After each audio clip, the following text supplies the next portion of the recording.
नया लेक्चर।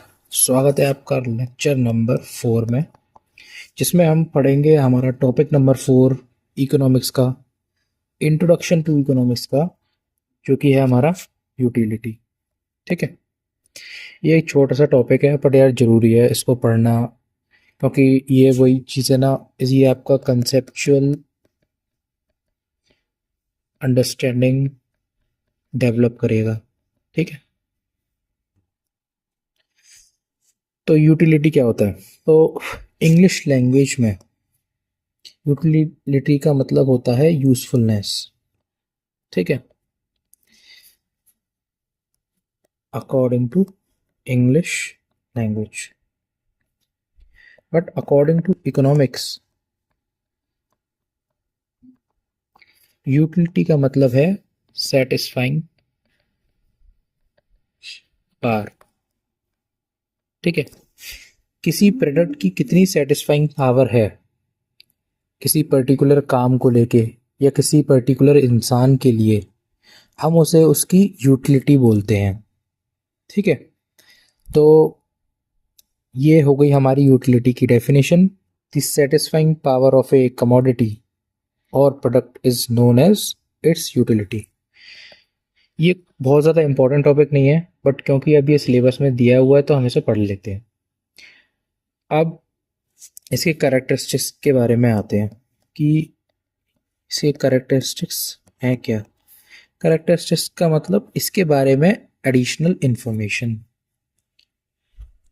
तो सबसे पहली बात, ये एक साइकोलॉजिकल कंसेप्ट है, यानी इसका रियल वर्ल्ड में ये एग्जिस्ट नहीं करता, ये सिर्फ एक लोगों के दिमाग में एग्जिस्ट करता है। ठीक है, तो ये साइकोलॉजिकल कॉन्सेप्ट है। किसी चीज़ की कितनी यूटिलिटी है भी कि नहीं, ये डिपेंड करता है उस बंदे की साइकोलॉजी पे। इसको हम एग्जाम्पल से समझ सकते हैं। जैसे कि एक वेजिटेरियन है, तो उसके लिए जो चिकन है उसकी ज़ीरो यूटिलिटी होगी। भाई वो वेजिटेरियन है ना, तो वो चिकन नहीं खाएगा या फिर कोई भी मीट प्रोडक्ट नहीं खाएगा। तो जो मीट प्रोडक्ट है, जो चिकन प्रोडक्ट है, उसकी जो यूटिलिटी होगी वो बिल्कुल नील होगी ना, नील, नो यूटिलिटी, ऐसे बोल सकते हैं। तो ये चीज़ है। लेकिन और कोई इंसान जो वीगन है, उसके लिए एग्स की कोई यूटिलिटी नहीं होगी। तो ये सिर्फ उनके दिमाग में एग्जिस्ट कर रहा है। ठीक है, वो इस चीज़ को कंसिडर ही नहीं करते कि हमारे लिए यूज़फुल है, जबकि वो यूज़फुल हो सकता है। ठीक है, तो हम यहाँ पे उनकी साइकोलॉजी के बारे में बात कर रहे हैं कि क्या उस पर्टिकुलर इंसान के लिए यूज़फुल है कि नहीं। तो हाँ, किसी केसेस में जैसे यहाँ पे वेजिटेबल्स उस बंदे के लिए यूज़फुल हैं, तो वेजिटेबल्स की यूटिलिटी है उस पर्टिकुलर इंसान के लिए, लेकिन चिकन की नहीं है। क्यों? क्योंकि उसके दिमाग में एग्जिस्ट करता है कि मैं वेजिटेरियन हूँ, मैं चिकन नहीं खाता। ठीक है, तो एक साइकोलॉजिकल कॉन्सेप्ट है, ये आपकी साइकोलॉजी में एग्जिस्ट करता है। सेकंड है, utility is not equal to usefulness. देखो, यूटिलिटी का मतलब इंग्लिश लैंग्वेज में यूजफुलनेस होता है, पर इकोनॉमिक्स के कंसेप्ट में यूटिलिटी और यूजफुलनेस एक जैसे नहीं होते। ठीक है, सिमिलर होते हैं बट एक जैसे नहीं होते। इसका मतलब मैं तुम्हें एग्जांपल से समझाऊंगा, और वो है, एक स्मोकर है, तो जो उसे सिगरेट से यूटिलिटी मिल रही है, भाई स्मोकर है तो उसे सिगरेट से यूटिलिटी मिलेगी ना, लेकिन क्या सिगरेट उसके लिए यूज़फुल है? तो आंसर है नहीं। लेकिन क्या उसे सिगरेट से यूटिलिटी मिल रही है? हाँ। क्यों? क्योंकि उसकी साइकोलॉजी को वो चाहिए, वो उसको सेटिस्फाई कर रहा है। ठीक है, सिगरेट एक स्मोकर को सेटिस्फाई करती है, ये उसकी साइकोलॉजिकल वांट को पूरा करती है। ठीक है, लेकिन क्या उसके लिए वो यूज़फुल है? नहीं यार, लंग कैंसर हो जाता है। ठीक है, और भी बीमारियां हो जाती हैं, बड़े कॉम्प्लेक्स नाम होते हैं उनके, मेरे को अच्छे से याद नहीं। तो वो चीज़, तो यूटिलिटी का मतलब यूज़फुलनेस नहीं होता इकोनॉमिक्स में। ठीक है, वैसे तो इंग्लिश लैंग्वेज में इसका मतलब यूजफुलनेस ही होता है। चलो, तो अब तुम इस बात में थोड़ा सा कंफ्यूज हो गए होंगे कि यार ये क्या है, इसका तो मत, तो फिर हमने इसका नाम यूटिलिटी क्यों रखा। तो यार वही है, कभी कभी नाम रखने पड़ते हैं जबकि उनका मतलब वो चीज़ नहीं होता है, ठीक है। ये हर लैंग्वेज में होता है, बट इस चीज़ को ज़्यादा डिटेल में नहीं आना। बस जितना मैंने छोड़ दिया है यहाँ पे कि इकोनॉमिक्स में यूटिलिटी का मतलब यूजफुलनेस नहीं होता, उसको मान लो और एग्जाम्पल से समझ लो। जैसे कि एक सिगरेट या टबैको किसी पर्सन के लिए यूटिलिटी होती है, पर वो उसके लिए यूज़फुल नहीं होती, ठीक है, क्योंकि वो बहुत सारे डिसीजेस कॉज करती है, जैसे कैंसर हो गया। बट वो उसकी जो वांट है, उसकी जो उसको सेटिस्फाई ज़रूर करती है, ठीक है। आपने कोई चीज़ खाई या पी, तो वो आपको सेटिस्फाई करती है, आपको खुश कर देती है, ठीक है। तो वो चीज़ है यूटिलिटी। कोई प्रोडक्ट किसी पर्सन के लिए किसी पॉइंट ऑफ टाइम या किसी पॉइंट ऑफ प्लेस में उसको सेटिस्फाई कर रहा है, कैसे सेटिस्फाई कर रहा है, वो चीज़ यूटिलिटी होती है, ठीक है। नेक्स्ट है हमारा utility is not the same as pleasure. अब क्योंकि हमने एक वर्ड यूज़ करा था सेटिस्फाई, तो क्या इसका मतलब ये है कि यूटिलिटी वो चीज़ है जो उसको बंदे को सेटिस्फाई कर रही है? ज़रूरी नहीं है। मतलब उसे प्लेजर दे रही है? ज़रूरी नहीं है। क्यों? देखो, मेडिसिन का एग्जांपल ले लेते हैं। एक मेडिसिन सिक पर्सन को यूटिलिटी प्रोवाइड करती है, ठीक है। सिक पर्सन को मेडिसिन की सख्त ज़रूरत होती है, क्यों? क्योंकि उसे सही होना है। बट क्या उसे वो प्लेजर दे रही है? नहीं। तो इसका मतलब ये भी है कि यूटिलिटी का मतलब प्लेजर भी नहीं होता यहाँ पे, ठीक है। यूटिलिटी का एक बहुत कॉम्प्लेक्स मीनिंग है, जिसको किसी पर्टिकुलर सेंटेंस में डिफाइन नहीं किया जा सकता। बस हम ऐसे ये बोल सकते हैं कि यार it is the satisfying power of A product, ठीक है। तो हाँ, यूटिलिटी प्लेजर भी नहीं होता। जैसे कि यहाँ इस वाले केस में हमने पढ़ा था कि सिगरेट जो है वो एक स्मोकर को प्लेजर देती है, थोड़ा सा हेल्यूसिनेशन है जो भी है। बट यही उसका काउंटर हो गया कि यूटिलिटी का मतलब प्लेजर नहीं होता। तो इससे पता चलता है कि हर प्रोडक्ट की हर अलग इंसान के लिए अलग अलग यूटिलिटी होती है। तभी मैंने शुरुआत में ही बताया था कि यूटिलिटी जो है वो साइकोलॉजिकल कॉन्सेप्ट है। डिफरेंट डिफरेंट साइकोलॉजी के लिए डिफरेंट डिफरेंट मीनिंग होती है इस कॉन्सेप्ट की, ठीक है। जो इंसान सिगरेट नहीं पीता उसके लिए यूटिलिटी ज़ीरो है उस प्रोडक्ट की, और जो इंसान बहुत ज़्यादा सिगरेट पीता है उसके लिए यूटिलिटी बहुत ज़्यादा है उस प्रोडक्ट की, ठीक है। तो ये पर्सन टू पर्सन डिफर करता है, ये कोई फिक्स्ड कॉन्सेप्ट नहीं है। नेक्स्ट है, it is the function of intensity of human want. ध्यान देना, जो यूटिलिटी होती है वो फंक्शन होती है इंटेंसिटी ऑफ ह्यूमन वांट की। यानी कि जितनी ज़्यादा इंटेंसिटी है ह्यूमन वांट की, उतनी ज़्यादा उस यूटिलिटी उसकी प्रोडक्ट की होगी। यानी डायरेक्टली प्रोपोर्शनल मान लो तुम दोनों को, ठीक है। जितनी ज़्यादा ह्यूमन वांट है उस प्रोडक्ट के लिए, उतनी ज़्यादा उस प्रोडक्ट की यूटिलिटी होगी उस पर्टिकुलर पर्सन के लिए। एग्जाम्पल, एक स्मोकर के लिए यूटिलिटी सिगरेट की बहुत ज़्यादा होती है, बट वहीं एक नॉन स्मोकर है, ठीक है, उसके लिए उस प्रोडक्ट की यूटिलिटी बहुत कम होती है। क्यों? क्योंकि वांट ही नहीं है ना। समझ रहे हो? Utility is directly proportional to human want. जिस चीज़ की जितनी ज़्यादा वांट है, नीड है, उस चीज़ की उतनी ही ज़्यादा यूटिलिटी है। मैं इस चीज़ को बार बार रिपीट कर रहा हूँ जिससे कि तुम्हें अच्छे से समझ में आ जाए कि यूटिलिटी होती क्या है। तो ये चीज़ हो गई। अब इट्स अ सब्जेक्टिव कॉन्सेप्ट।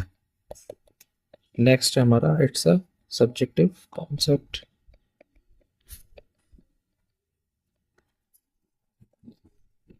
ठीक है। It can't be measured numerically.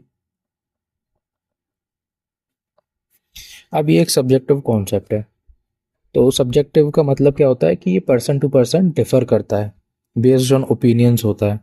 जैसे कि हम इतनी देर से पढ़ते हुए आ रहे हैं कि किसी को सिगरेट पसंद है, किसी को बहुत पसंद है और किसी को बिल्कुल पसंद नहीं है। देख रहे हो कैसे सब्जेक्टिविटी इन्वॉल्व है इसमें। किसी को तो मतलब पर्सन टू पर्सन डिफर कर रहा है, और कभी कभी तो प्लेस टू प्लेस या कंडीशन टू कंडीशन डिफर करती है। तो बहुत ही ज़्यादा सब्जेक्टिव कॉन्सेप्ट है, मतलब फिक्स नहीं है, चेंज होता रहता है डिफरेंट डिफरेंट कंडीशंस के साथ। तो ये है हमारी यूटिलिटी। अब इसका एग्जांपल फिर से देते हैं।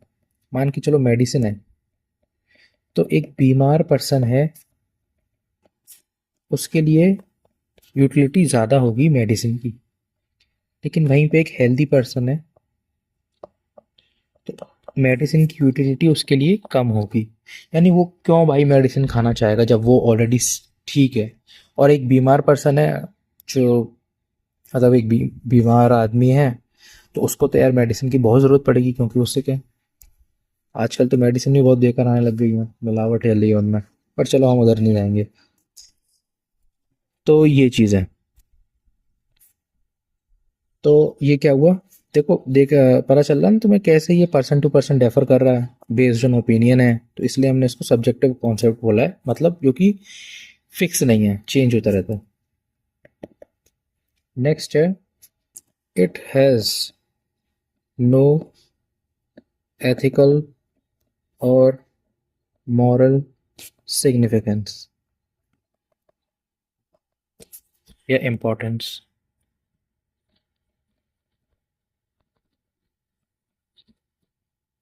अब इसका क्या मतलब है, इसका मतलब ये है कि हम जो यूटिलिटी है ना, उसको एथिकल पॉइंट ऑफ व्यू से नहीं देखते, उसको मॉरल पॉइंट ऑफ व्यू से नहीं देखते। हम बस बताते हैं कि हाँ इस प्रोडक्ट की इस पर्सन के लिए यूटिलिटी है कि नहीं है।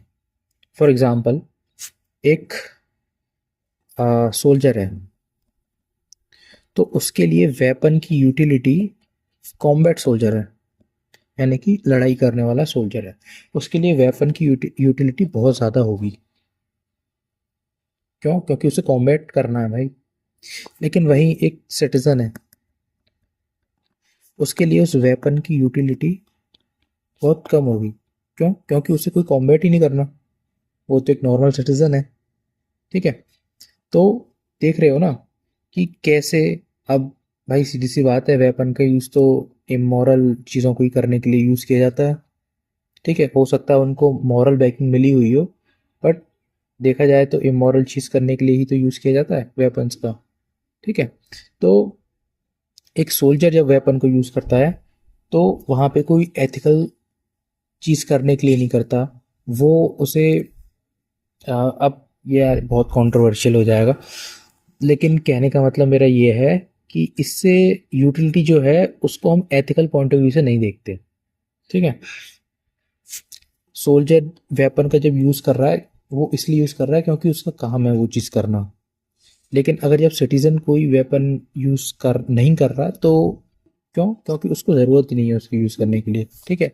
यहाँ पे वांट लो है, तो भाई यूटिलिटी भी लो है। यहाँ पे वांट ज़्यादा है, तो यूटिलिटी भी ज़्यादा है। कहने का मतलब ये है। ठीक है। अब इसको एक और एग्जांपल समझ सकते हैं कि यार जो कुक है, वो नाइफ से यूटिलिटी ड्राइव करता है, और एक कोई किलर है, वो भी नाइफ से यूटिलिटी ड्राइव करता है। पर इन दोनों का काम कंप्लीटली अपोजिट है।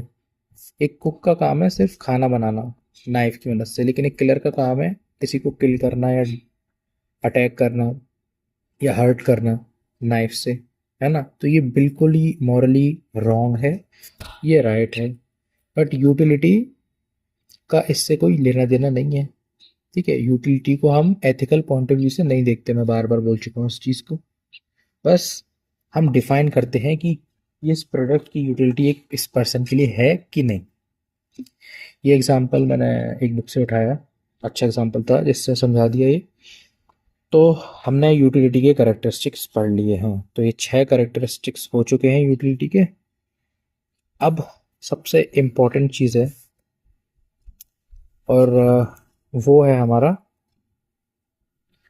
Types of utility. ठीक है, तो अब हम पढ़ने जा रहे हैं हमारी यूटिलिटी के टाइप्स कितने होते हैं।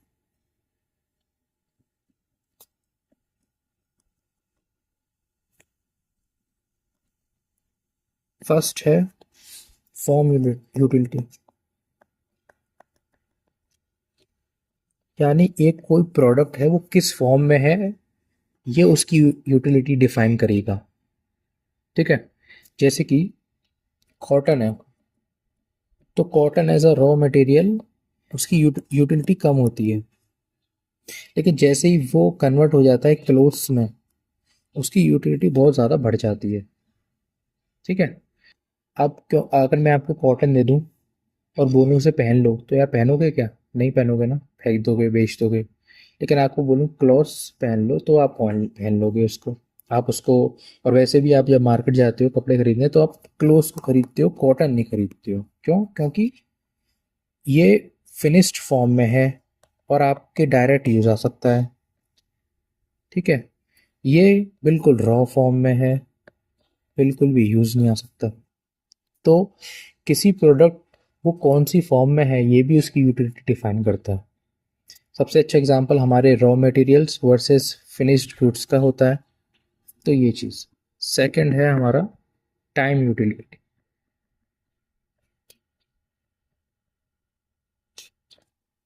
एक प्रोडक्ट कौन से टाइम में है, एक प्रोडक्ट कौन से टाइम में जिसकी ज़रूरत है ये भी डिफाइन होता है। जैसे कि एक कोई सिक पर्सन है, उसे इमिडिएटली ब्लड की ज़रूरत है, तो अब उसे ब्लड की ज़रूरत उसी पर्टिकुलर टाइम पे पड़ेगी ना, जब वो सब डैमेज होगा। ठीक है, या वुंडेड होगा। हमेशा तो उसको ब्लड की ज़रूरत नहीं पड़ेगी। तो ये होता है टाइम यूटिलिटी। तो वो ब्लड जो कि एक प्रोडक्ट है उसकी टाइम यूटिलिटी होती है। ठीक है, कब उसे ज़रूरत पड़ रही है।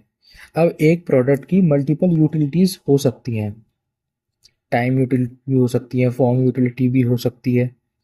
तो वो कोई दिक्कत की बात नहीं है, लेकिन बस हमें यूटिलिटी के डिफरेंट डिफरेंट टाइप्स पढ़ने हैं, जिससे हमारी जो विजन है वो एक्सपेंड हो सके प्रोडक्ट्स को लेके, और हम सही डिसीजन बना सकें। तो एक सिक पर्सन को ब्लड की ज़रूरत पड़ती है किसी पर्टिकुलर टाइम पे ही। ठीक है, जब वो सिक नहीं है तो भी नहीं उसकी ज़रूरत पड़ेगी, और जब वो डेड है भाई तब भी उसे ज़रूरत नहीं पड़ेगी, है ना। तो ये किसी पर्टिकुलर टाइम पे ही पड़ती है। तो ये टाइम यूटिलिटी का एग्जाम्पल हो गया। थर्ड है प्लेस यूटिलिटी।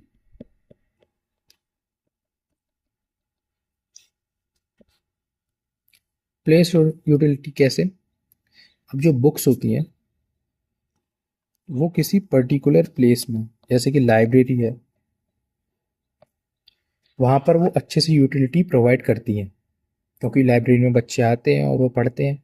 ऐसा तो नहीं है कि बच्चे फुटबॉल ग्राउंड में जाके पढ़ेंगे, वो बच्चे तो लाइब्रेरी में जाके पढ़ेंगे ना। तो जो बुक्स हैं वो प्लेस यूटिलिटी प्रोवाइड करती हैं, यानी किसी पर्टिकुलर प्लेस पे ही किसी प्रोडक्ट की वांट होना या यूज़ होना, वो हमारी प्लेस यूटिलिटी कहलाता है। तो बुक्स की कहाँ पे यूज़ पड़ता है? लाइब्रेरी में। तो हम कह सकते हैं कि हाँ, बुक्स की एक प्लेस यूटिलिटी होती है। अब तुम बोलोगे यार बुक्स को तो हम घर पे भी पढ़ते हैं।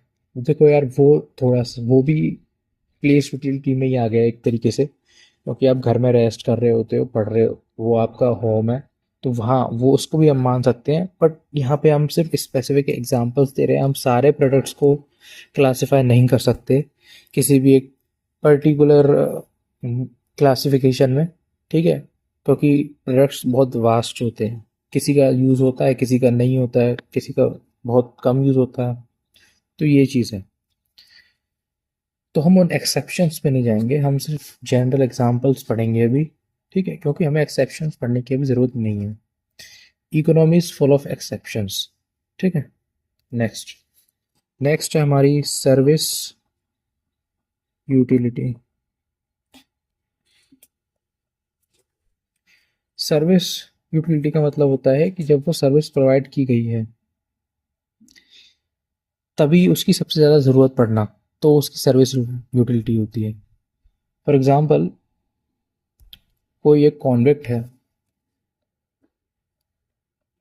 तो उसको लॉयर की ज़रूरत पड़ेगी, उसको डॉक्टर की ज़रूरत नहीं पड़ेगी। ठीक है, तो ये क्या हो गया, सर्विस यूटिलिटी। मतलब किसी पर्टिकुलर सर्विस की ही ज़रूरत पड़ना, उसे हम सर्विस यूटिलिटी बोलते हैं। तो ये चीज़ है। तो आई होप इसमें तो बहुत ज़्यादा कुछ समझाने की ज़रूरत है नहीं।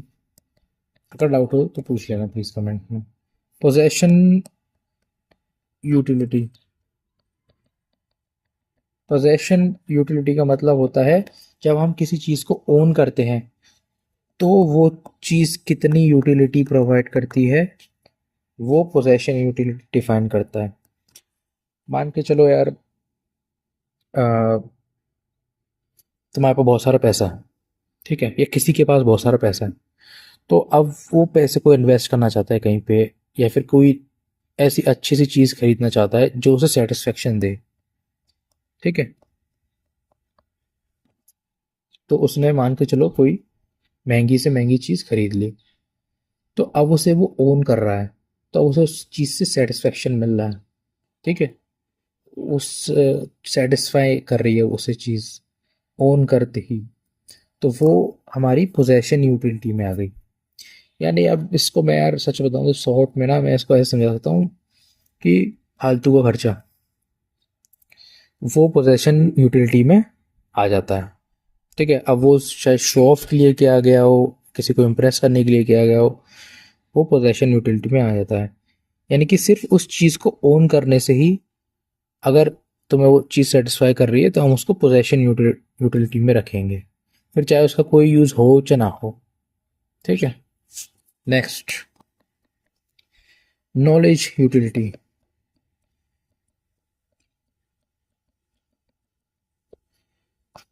नाम से ही पता चल रहा है किसी भी चीज़ को वो ऐसा फ़ायदा जो हमें किसी चीज़ को जानने से मिलता है उसे हम नॉलेज यूटिलिटी बोलते हैं।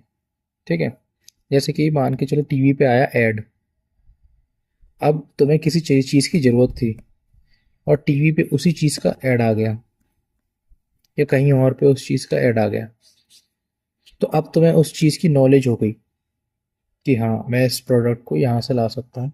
तो वो जो चीज़ है वो नॉलेज यूटिलिटी में आएगा। क्या है वो प्रोडक्ट कि वो ऐड, तो वो ऐड आएगा हमारा नॉलेज यूटिलिटी में। यानी किसी भी पर्टिकुलर चीज़ के बारे में हमें वो नॉलेज दे रहा है, तो वो नॉलेज यूटिलिटी हो गया, और वो नॉलेज हमारी यूज़फुल होनी चाहिए। तो एडवर्टीजमेंट्स होते हैं, वो सबसे बड़े नॉलेज यूटिलिटी के तौर पे यूज़ किए जाते हैं और वो काम आते हैं। ठीक है, तो ये चीज़ हो चुकी है हमारी ख़त्म। तो आज का लेक्चर थोड़ा छोटा ही रहेगा क्योंकि इसमें मैंने यूटिलिटी के कॉन्सेप्ट्स को समझाया और इनके टाइप्स को समझाया। आई होप समझ में आया होगा। थोड़ा सा कॉम्प्लेक्स टॉपिक है बट ये बहुत ज़्यादा इम्पोर्टेंट नहीं है। ठीक है, नॉट इम्पोर्टेंट, इससे क्वेश्चन नहीं पूछे जाते, तो आप इसको स्किप भी कर सकते हो। पर हाँ, जानते हो तो अच्छी बात है क्योंकि डिस्क्रिप्टिव पेपर में ये आपको हेल्प कर सकता है। ओके, फिर ख़त्म करते हैं इसको आज यहीं तक। मिलते हैं नेक्स्ट लेक्चर में, तब तक के लिए बाय बाय।